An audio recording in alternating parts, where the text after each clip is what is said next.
Welcome to Rooted and Rising, the podcast. I'm Denise Jackson, your host, and I'm so excited to have you join us on these journeys of hope and growth from the greenhouse. Enjoy the conversation. Hello, I am really glad you joined today because I have my sister, Joyce, with me today, Joyce Powell, and we're going to be just talking about times in our life where fear really kind of held on to us. But remember, God says you haven't been given a spirit of fear, but power, love, and a sound mind. And we want you to remember that today. We hope that as we share, that you get strengthened in your inner man to remember that when you're going through hard times. So Joyce, tell us a little bit about yourself, and then we'll get into our conversation. So I'm married to a wonderful man for over 30 years. We have 3 kids. They're all grown adults now. And amazing kids. And I love amazing them. kids. One of them's becoming a chiropractor, and we're already claiming his services. He hasn't even gotten out of school yet. We're so excited. Right, and I have 2 grandchildren who are precious and everything to me right now. Just wonderful. And I work with kids with dyslexia. The name of my company is Hidden Genius. Hidden Genius. Yeah. You know what you've heard me before say, like God created us. He called us by name. So we were with him before we ever got here. We were knit together by him. He breathed his life into us. He's Yahweh, which means the breath in our lungs. Like breathe in, breathe out. He is in there, and we want him to come fully out. And when you have a child, or maybe it was you that was diagnosed with ADHD, I wasn't diagnosed with that, but clearly that would be one of my gifts. And I have a granddaughter who has been diagnosed with dyslexia. I think it's her gift. It's her power. And so I'm so excited when my sister chose to go into this whole field of helping kids to be powerful in their gifting that God gave them. I've worked with dozens of kids with dyslexia, and every single one of them is just got a special gift, just like you said. And they're all very, very smart kids. Yes. It's just, it makes me sad when they go unnoticed, because if they don't get remediated, a lot of them end up in special ed. And feeling bad about themselves. That's the thing. And instead of about they're stupid, and they are not. So when my kids go through our program, then they come out making straight A's. And they're so confident. And it's life-changing, not just for the kids, but for the whole family. And I love that you turned it into an online access. So you can live anywhere. And you could help them with you. And you have your own like little tweaks and things that you've learned over the years that have developed into your own program. Right. And it's very successful. It is, and I love it, and I wouldn't want to do anything else. Yeah, praise God. Every day I wake up, I know I feel good about what I'm doing that day. So I couldn't ask for a better gift. I mean, that's what I asked for. I literally asked for that. I said, let me have a job where I can get up and feel like I'm doing good for your kingdom. Oh, good for you. And he answered you. And so it didn't just happen overnight, but yeah. We are being prepared. We are all, like if you're 16 and you're listening to this today and you're thinking, what's my purpose? Well, your purpose, really, it's super easy. It's to be a light in this dark world. And you do that by reflecting the Father's light. You love God with all your heart. You love the people that he sends you to like you love yourself. That's your mission. But he is going to take you through all of these experiences, and he will not waste one of them to produce something that is so unique and so wonderful for whoever God has called you to serve. And that really encouraged me when I was younger a lot. I read a story called Mover of Men and Mountains about a guy named R.G. Letourneau, and how God took him through learning all of these menial tasks that one day resulted in a great mission. And I thought, okay, I can be patient through these seasons because you're creating something in me.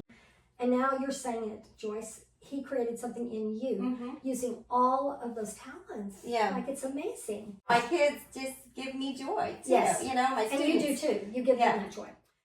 You went through a period in your life where Satan really tried to mess with you with giving you a lot of fear about stuff. Yeah. And you know, we have the verse, God has not given us a spirit of fear, but a spirit of power, love, and a sound mind. Mm-hmm. But that's like the devil wants to kill, steal, and destroy us. He wants to keep us from the joy that you have now. That period of time kept you from traveling with a husband that was traveling for work, and you could have gone a lot, right? Mm-hmm. Okay, so talk to us about that. So, I didn't like flying at all. In fact, when I was in high school, I flew for the first time to Washington, D.C., and my mom and sister dropped me off, my other sister, Allie, dropped me off at the airport, and I was with my two best girlfriends, and I was terrified of flying, just terrified. I guess I hadn't flown a lot, but, and I cried the whole way there, and my friend was like, "You're going to mess up your makeup." So I was like, "Oh, you're right. I'm going to stop that." And then I had the best time in Washington, but still was not comfortable flying at all. And my husband was flying all over the world. I mean, everywhere. And we had two kids, so obviously I couldn't go all the time. But this one opportunity came up for me to go to England with him, and I didn't want to go. I had one young daughter. My youngest daughter had peanut allergies, and so I wasn't comfortable leaving her, and so that just added to all the not wanting to go. But I had to go. Everything around me was screaming, "You're going." So my husband was not happy with me for not wanting to go, first of all. And then you got your ticket then my paid for? ticket was paid for Miraculously by somebody. And so there was just no way I could say no. My mom agreed to watch the kids for 10 days. We were gone. So anybody who would say yes to that, I mean, I think it was time for me to go. So I went, and it literally was life-changing. It was like a honeymoon. It was fun. In fact, I didn't want to come back. The night before I was leaving, we were like, "Let's call Mom and see if she'll stay a few more days so you can stay." Because he was going off to Cambridge. No, not Cambridge. We were in Cambridge, and he was going somewhere else, and I was coming home because he had a little more work. And no, Mom didn't want to stay for a few more days. So I came home. I realized that traveling, you know, it gives you a different perspective on life. You know, you see different cultures, different architecture, I don't know. I just came back a different person. Well, I saw you. So from my perspective, it wasn't just flying that you had fear about. You had a lot of fear in your life before you went on that trip. But when you came back, it was like you had just shed that. You were like, "Oh my gosh, I'm missing some great opportunities because fear has stopped me." Right. And it wasn't like overnight, but you just started saying, you know, yeah, that's out there, and yeah, I'm going to pay attention to this, whatever it is, but I am not going to fear it anymore. And it just I'll tell you what happened. Okay. Because those flights were 9 hours, okay? Yeah. On the way over there, they had a screen right in front of me on the back of the chair, which showed me going over the ocean, which was horrifying to me. And so the whole way I was just like, "Oh, come on, just get close to land," you know, just watching. And my husband was just in his seat, fast asleep. Yeah, not worried. I couldn't fall asleep. But coming back, I was alone. I wasn't with Patrick. And I get in the plane, and they have something called gale force winds. I'm sure you've heard of them. Oh, yeah. Hurricane winds, okay? That was happening when I left on the plane. The whole plane was rattling from the very beginning. I felt like the seats were going to come off the hinges. And I was like, "This is not good." And I'm on the ocean.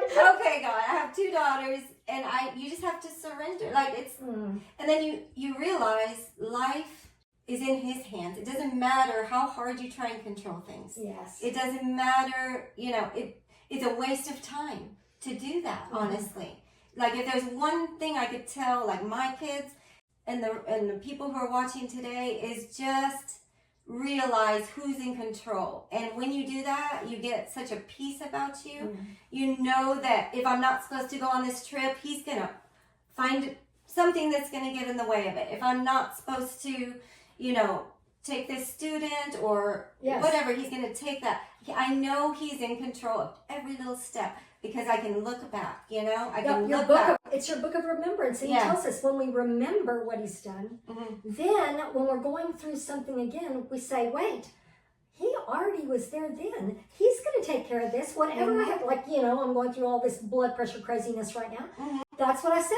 I'm like, You've been there before. You're going to come through I'm it again. coming through it again. And if you don't, I get to be with him. It's just returning to where I know I was. Right. Before he ever knit this Right. body together, right? And that means it's like, I've done what I need to do. My Right. mission is done. It's okay. Everybody will be okay. And I'm going to be okay because we're going to see each other again. So, That's right. praise God. So, we fast forward just a couple of months and we find out a surprise came from that trip. Oh, yes. So I came back and there was some sad news when I came back. My father-in-law was in the hospital dying and my husband was still there. He got a call from his brothers and he had to come back early. And I had already been home for a little while and I wasn't feeling right. And so, yeah, we got pregnant with him. And how old was Sydney at that time? She had just turned 6. We were turning 30 and I thought, you know, I started having kids early. I didn't want to go into later life and I was like, I want a boy. Yeah. You know, Mom always said, you gotta have a boy, you gotta have a boy. I was like, okay, well, I can't, I'm not in control. But Yeah. So we decided that year, that 30 year, that we were just gonna see what God had planned for us. And Ryan was planned for us. And That is thank amazing. God. Thank God. Because if not, he's the one that will be the chiropractor. yeah, I mean, he's wonderful. Yeah, God. they all are. Jordan is wonderful. Well, you've seen Sydney. She was on our show. Sydney is Joyce's daughter. She's her my second middle daughter. daughter. Yeah. No, all of my kids are fantastic. Yes, I'm they very are. blessed. I feel that way too. You know, it's just like a gift. You know, not that they're perfect because No, they're not. They're not, But- but neither am I. But we are not. But what a joy to just have seen, and you see yourself in your children, and that's a really neat thing. You learn so much about life from your kids. Yes, you do. You do. If you listen, And you really I do. think God shows you through their personalities and the way they approach life, little things about yourself that you might have Never in have known, common, yeah. and yeah, you can connect with them. So fast forward a little bit to quite a bit because now Ryan is 2 years away from getting out of high school. Tell us the truck story. Gosh, we bought this truck from a friend of ours. My husband got it. He bought it for $11,000. It was GMC double cab truck. It was a real pretty truck at the time, and so he drove that, knowing that it was going to be for our son who was about to get his license. And so then when it came time, we gave it to Ryan. He drove for all through high school, 2 years into college, and in that second year in college, there started to be really big issues with the truck. The transmission was slipping, the brakes weren't working, and I was like, God, what do I do? You know, right now isn't a good time to take on another car payment, or Because he's in college. he's in college and we have all these extra things. So I just asked him, you know, what do we do? And This really sounds weird, but let me just tell you. God this is works in mysterious ways. And that's not a joke, okay? There was a rash of break-ins over near the university, and my son's truck got broken into, and they ripped the whole dashboard out trying to steal it, I guess, and they couldn't. And so I needed to get that fixed. And then I bought him one of those, the club or something. Yeah. So to lock it so they couldn't steal it. So got that. Well, they got through the club and they stole that vehicle. So I was like, oh gosh, what am I going to do now? Yeah. But it was at a really, most of you might remember when used cars, right after COVID, the used car market went skyrocketing. And so that truck was worth $10,500 from the insurance. So you'd driven it for 6 years? No, more than 6, more than because 6 Patrick drove it for a little while before that. So for $500. So that was $500 for all those years is what they spent on that truck. Yeah, that was a huge blessing. So then you were able to get him something else. Yeah, then we were able to use that money to put down, on the next car. So no, I mean, just took the burden off. It took And the that's the burden thing, off. It like- made it easy. So many times when we think, well, why should I? God doesn't want to hear this little problem or this little problem. When I'm in big trouble, I need to talk to him. But the little problems he doesn't care about. Yeah, he does. Do you care about those things with your own children if you have children? Like everything that causes our children a problem, we care about and want to do something about. But he's the God of the universes.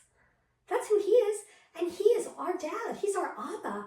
And it's his good pleasure. That's what he says. It's his good pleasure to bring us joy, to meet our needs, to give us more than we can ask or imagine, so that we can give, so that we can have our needs met, but also so we can give to every good work. Like, that's who he is. He wants us to have what we need to be able to be mighty in this land on this mission. Mm-hmm. And some of you might say, oh, well, he wasn't working in that. That was coincidence. No, it wasn't, because I can tell you hundreds of the stories. You could probably tell hundreds of stories. Mm-hmm. Like, I needed a couch once, and they were too expensive for, I knew that I would have to go into debt to get it, and I don't think you're supposed to go into debt. I think God will provide.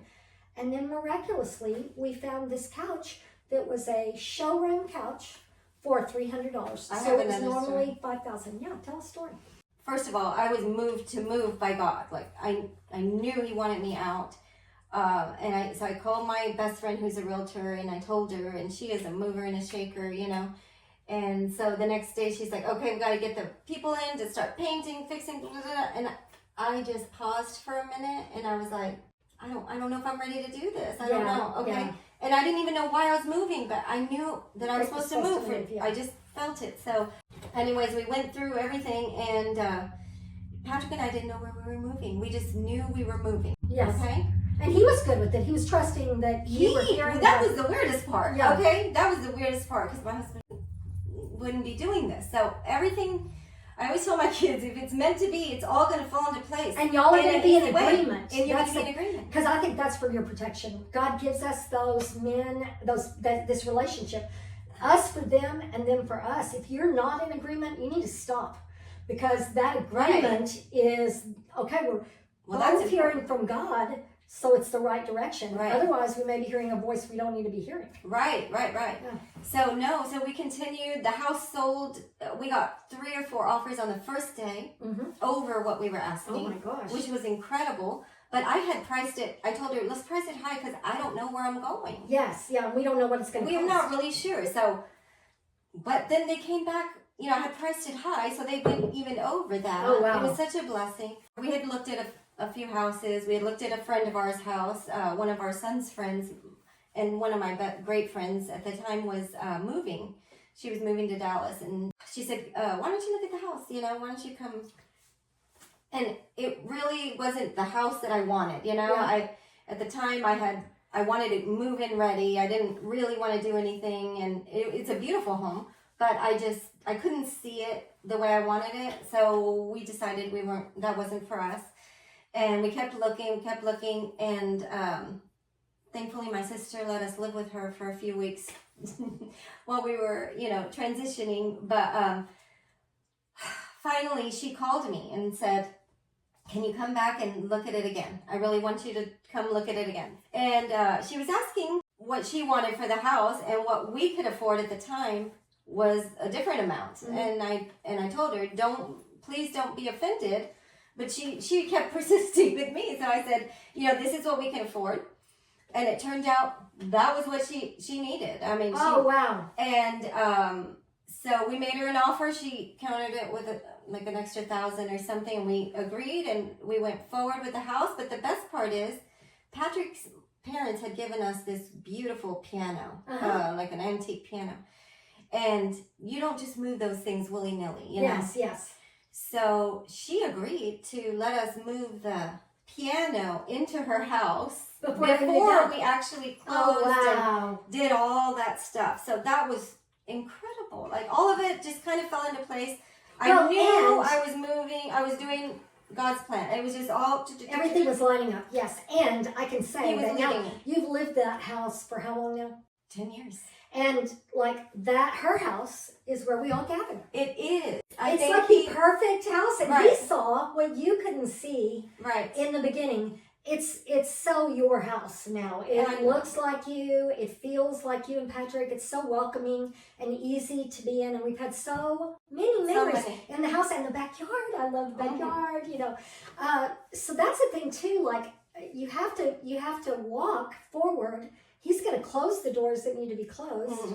He'll open wide the ones that you're supposed to walk through. Even if your feelings are not aligning yet, if you trust in him, he gives you your heart's desire. Right. I just think that's so cool. And he gave me a lot of treats in that house that, like you said, little gifts, little pieces of sugar around it. I was like, thank you. Like things I never prayed for, but he knew that I liked because they were all there. Like, you know, the plantation shutters, the speakers all over the house. Little things that really you didn't know you liked I so was much. just like, wow. And because your husband, he's an engineer, software engineer, but he is a musician. Yeah.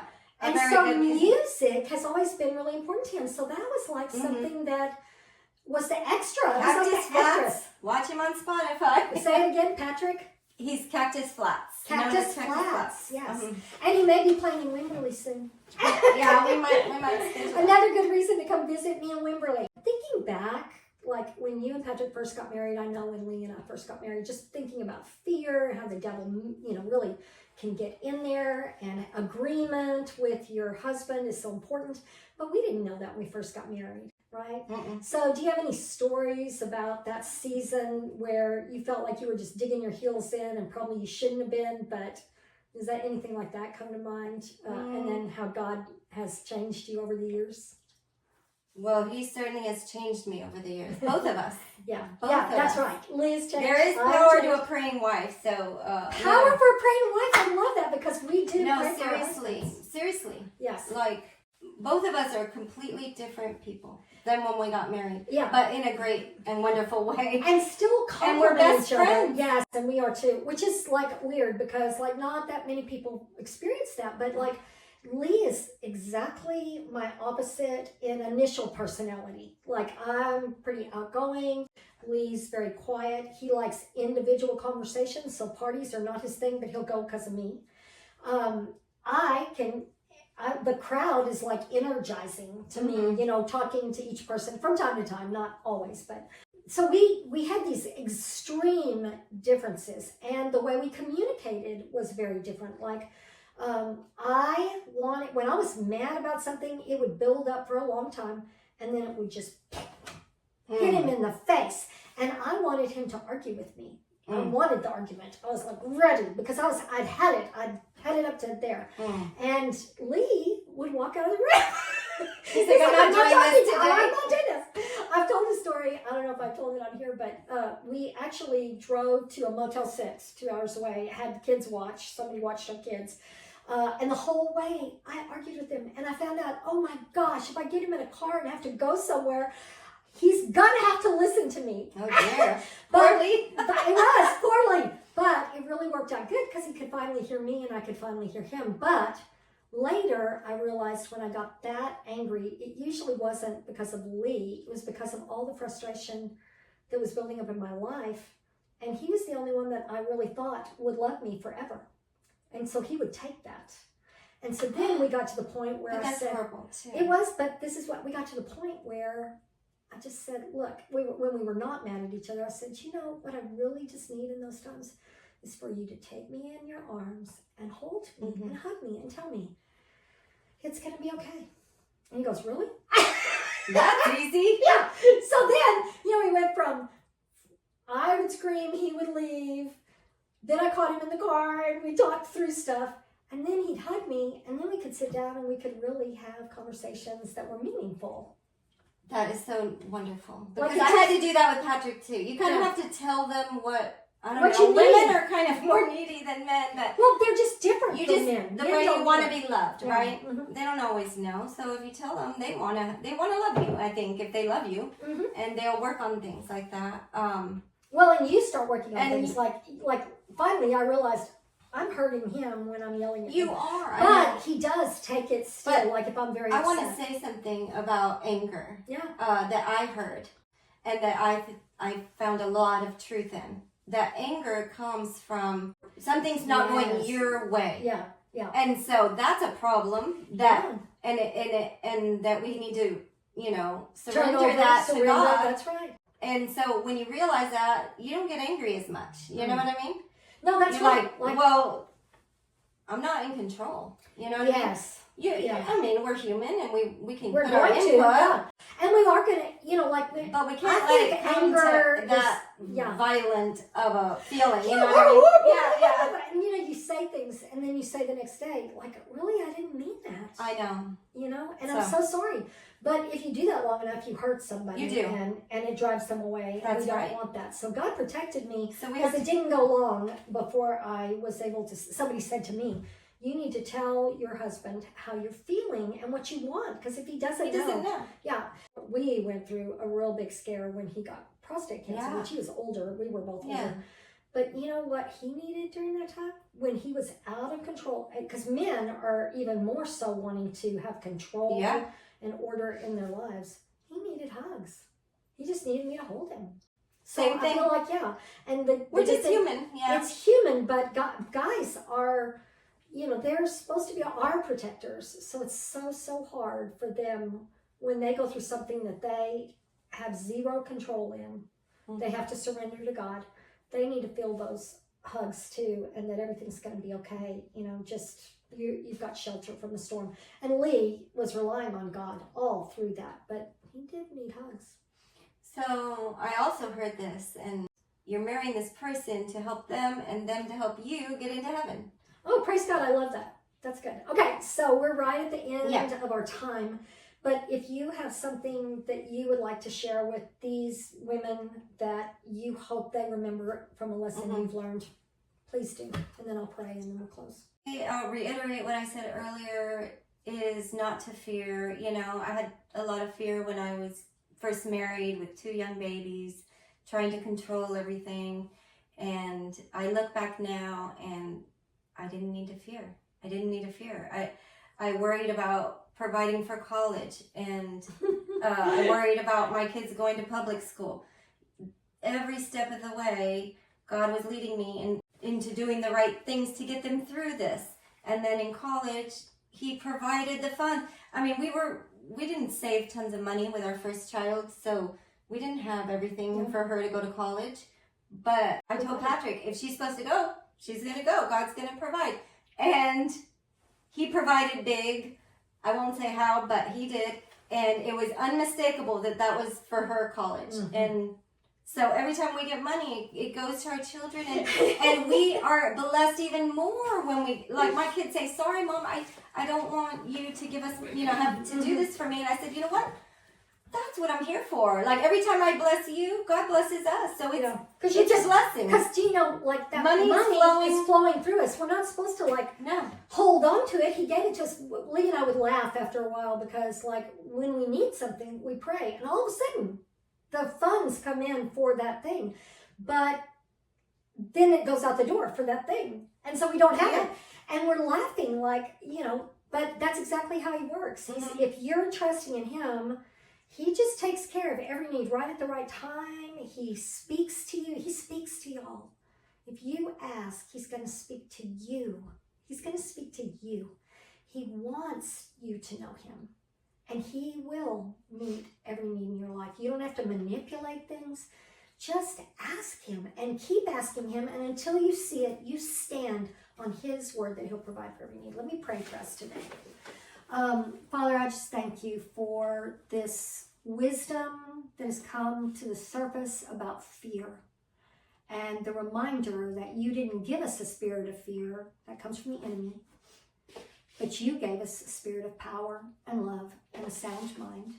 And His sheep, us, we hear Your voice, not the voice of a stranger. So we just trust You today to make that real for any girl right now that is just hurting, that is in a place that she doesn't understand. Help her to know that fear has no hold on her, that Your power and love and a sound mind are in her. Help her to lean in and reach out to Your love today and reach back in such a profound way that she will know You are with her and fight for her. In Jesus' name. Thank you for joining us at Rooted and Rising Growth from the Greenhouse. We hope you'll continue to watch and listen to our podcast. And I hope you'll go to easegreenhouse.com and become part of our community. We're not doing a lot yet, but we have big plans and we want you to be part of it. From prayer to a blog to community gathering and talking through some of these issues so that we can be strong in the Lord and the strength of his might. I hope you'll join us. Thank you.